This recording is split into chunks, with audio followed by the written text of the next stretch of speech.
เ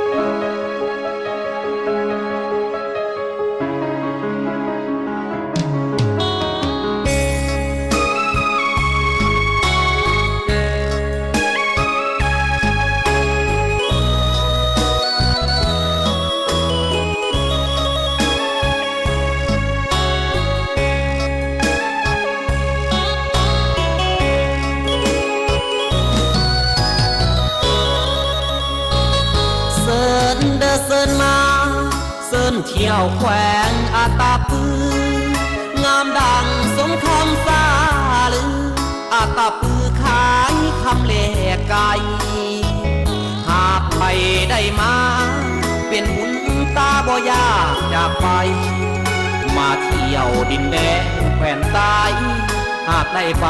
บ่ยากจากนี้ผู้หลวงเคียงคู่กับผู้สะพองเปรียบดังแม่น้ำเสกองไหลลองใส่เส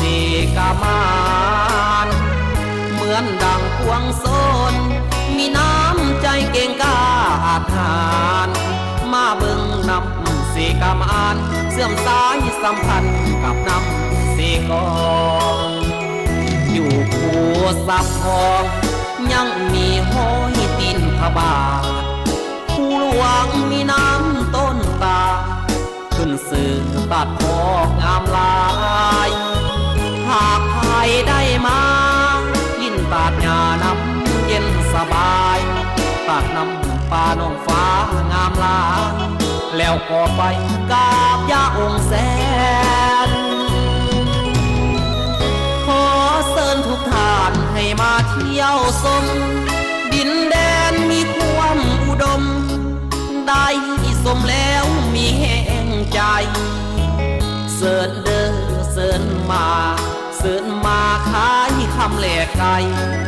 สมดังกับคำกาวันขายคำแหลกไก่อาตาปื้ออย่า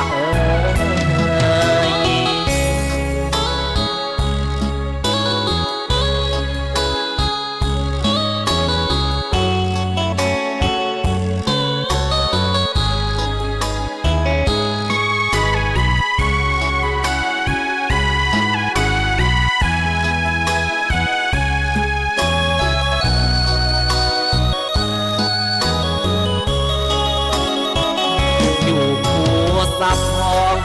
ยังมีห้อยตีนพระบาทผู้หลวงมีน้ำต้นตาขึ้นสื่อตัดพอกงามลายหากใครได้มายินตาดหญ้าน้ำเย็นสบายตัดน้ำป่าน้องฟ้างามลายแล้วก็ไปกราบย่าองค์แสนขอเชิญทุกท่านให้มาเที่ยวชม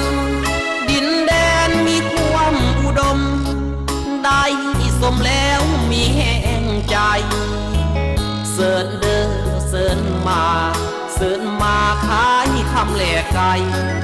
สมดังกับคำกาวันขายคำแหลกไก่อาตาปื